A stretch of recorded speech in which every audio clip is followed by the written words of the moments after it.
Assalamu alaikum dear students. Today we are going to start our third lecture of science class 7 unit number 1 human organ systems page number 4 and our topic is disorders of digestive system.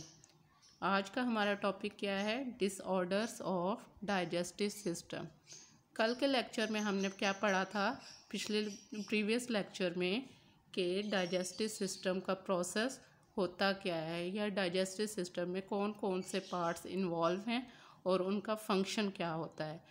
आज हम digestive system के disorders के बारे में पढ़ेंगे कि digestive system में ख़राबी पैदा हो जाए तो इसके नतीजे में इसके रिज़ल्ट में कौन कौन सी बीमारियां हमें हो सकती हैं।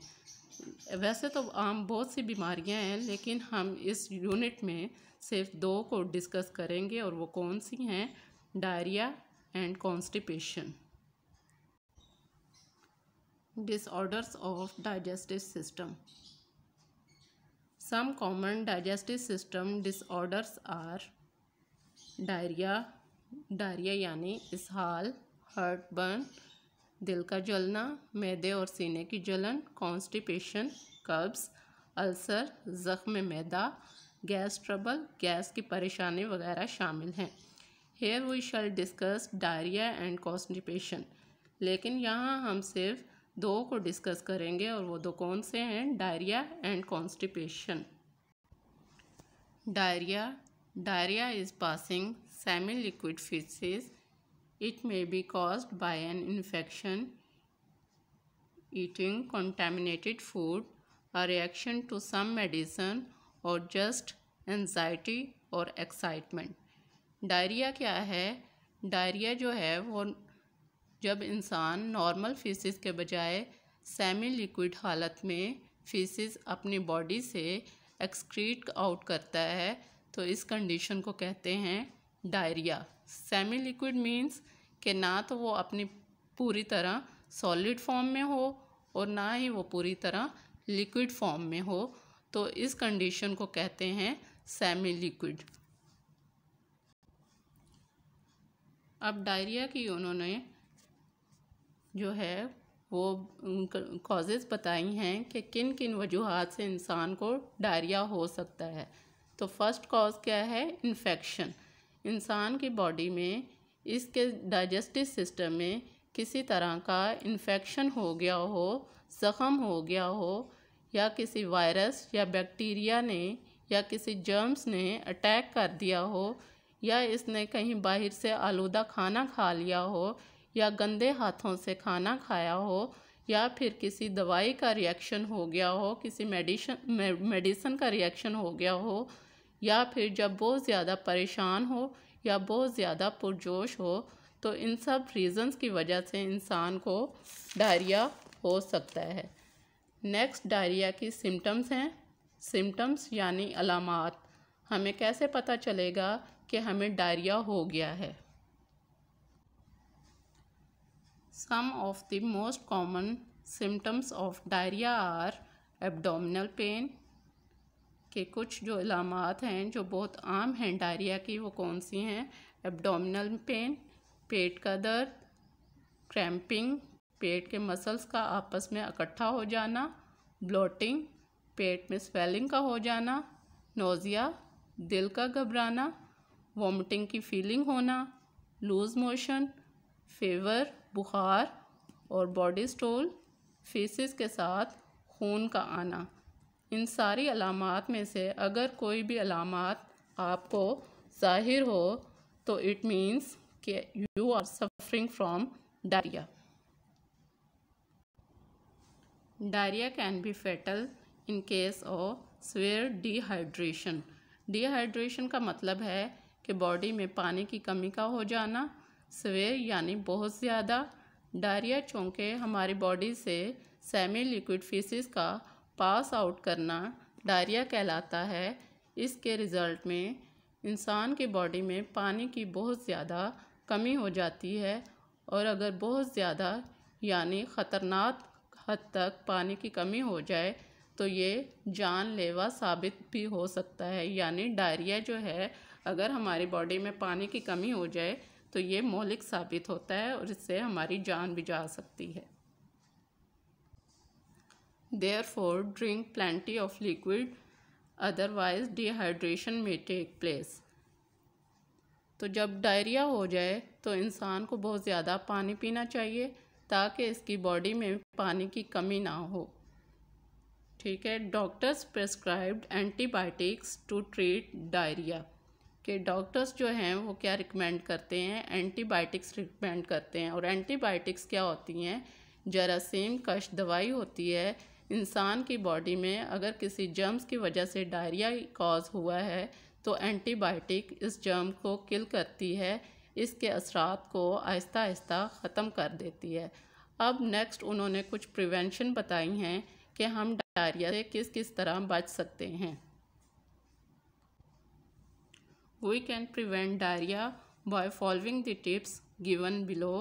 दर्ज झेल दी गई हदायत पर अमल करके हम खुद को डायरिया से बचा सकते हैं।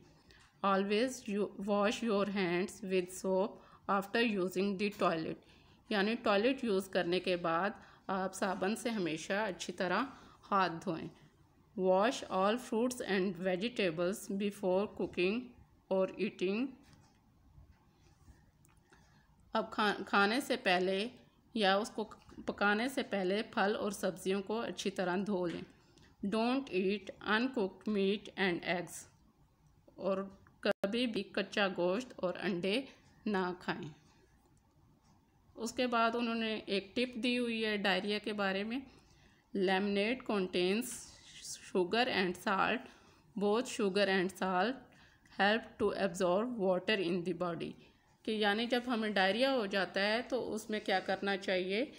डायरिया के बारे में उन्होंने बताई है टिप के डायरिया में हमें डिहाइड्रेशन हो जाती है, यानी पानी की कमी हो जाती है। तो इसके नतीजे में हमें जब डायरिया हो तो हमें नींबू पानी का इस्तेमाल करना चाहिए, क्योंकि नींबू पानी में शुगर और साल्ट दोनों होते हैं और ये हमारी बॉडी में पानी को एब्जॉर्ब करने में हेल्प करते हैं। अब नेक्स्ट है कॉन्स्टिपेशन।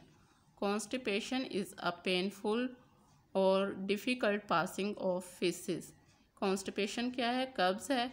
और कॉन्स्टिपेशन क्यों होती है, तो कॉन्स्टिपेशन इंसान को फेसेस पास आउट करने में तकलीफ़ महसूस हो तो इस कंडीशन को कॉन्स्टिपेशन कहते हैं। During the periods of constipation some person में pass faeces 3 or less than 3 times a week।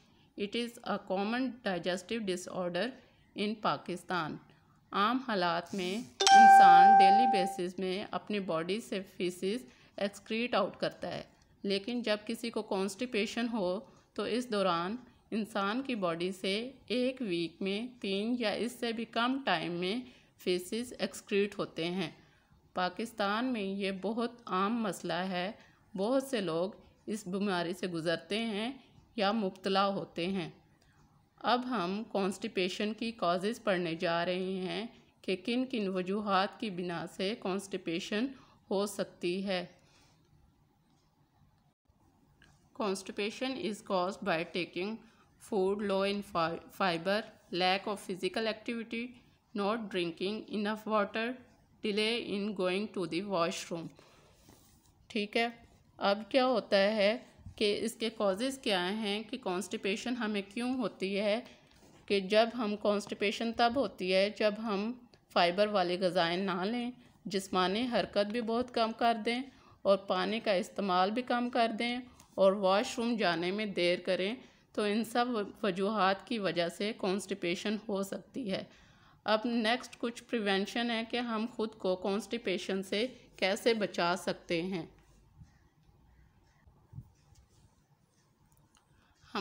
We can avoid constipation by adopting a proper lifestyle। हम कॉन्स्टिपेशन से बच सकते हैं अगर हम एक मुनासिब तर्ज़ ज़िंदगी अपनाएं, टेकिंग रेगुलर एक्सरसाइज, बाकायदगी से वर्जिश करें, eating lots of fibre food, fruits, vegetables and cereals. ऐसा खाना खाएं जिसमें फ़ाइबर बहुत ज़्यादा मिकदार में हो। और फ़ाइबर हमें किस तरह की डाइट से मिलते हैं, फलों, सब्जियों और अनाज से। Drinking plenty of water, at least 8 glasses every day. कि ड्रिंकिंग प्लेंटी ऑफ वाटर, रोज़ाना की बेस पे कम से कम 8 ग्लास पानी पिएं। Going to the washroom when we have the urge. Urge का मतलब है ज़रूरत महसूस होना, यानी जैसे ही हमें ज़रूरत महसूस हो वॉशरूम जाने की तो फौरी तौर पर वॉशरूम जाएं। बिल्कुल भी वॉशरूम में जाने में देर नहीं करनी चाहिए। ठीक है, ये है कॉन्स्टिपेशन। अब डायरिया और कॉन्स्टिपेशन के बारे में अब हमने पढ़ा। अब हम नेक्स्ट जो है कि हम अपने डाइजेस्टिव सिस्टम को हेल्दी कैसे रख सकते हैं। Fibre keeps our digestive system healthy. के फाइबर जो हैं ये हमारे डाइजेस्टिव सिस्टम को हेल्दी रखते हैं। Dietary fibre holds water in it and soften the faeces in the large intestine so that it can pass out of the body easily. Fibre हमारे digestive system को healthy रखता है। कैसे रखता है देखते हैं। डाइटरी फाइबर्स के अंदर बहुत सारा पानी होता है और वो हमारे फीसिस को लार्ज इंटेस्टाइन में सॉफ्ट करता है ताकि वो ईज़िली हमारी बॉडी से पास आउट हो जाए। We can keep our digestive system healthy by eating food with plenty of fibre. Dietary fibre is found in cereals, wheat, corn, barley, oat, etc., fruits, pear, guavas, grapes, oranges, apples, etc., and vegetables, spinach, mustard, cucumber। यानी जो dietary fibre है वो हमारी body को किस तरह हमें जो डाइटरी फाइबर हमें किस फूड में मिलता है, अनाज में। और अनाज में कौन कौन सी चीज़ें शामिल हैं। गंदम है, वीट गंदम, कॉर्न मकई, बार्ले जौ। और फ्रूट्स कौन से हैं, पियर्स नाशपाती, गावा अमरूद, ग्रेप्स अंगूर, ऑरेंजेस एप्पल एट्सेट्रा, यानी माल्टे और सेब वगैरह। एंड वेजिटेबल्स और सब्जियों में कौन सी चीज़ें शामिल हैं, स्पिनिच, पालक, मस्टर्ड, सरसों, कोकम्बर, खीरे वगैरह। तो इन सब चीज़ों से जो है हम अपने डाइजेस्टिव सिस्टम को स्ट्रॉन्ग और हेल्दी रख सकते हैं। Now your homework is learn long question, right notes on the following, constipation and pneumonia. यानी ये जो लॉन्ग क्वेश्चन आपकी एक्सरसाइज में गिवन है यह आपको याद भी करना है और लिखना भी है। ठीक है, इसको अच्छी तरह याद करें। Thank you so much for listening. अल्लाह हाफिज़।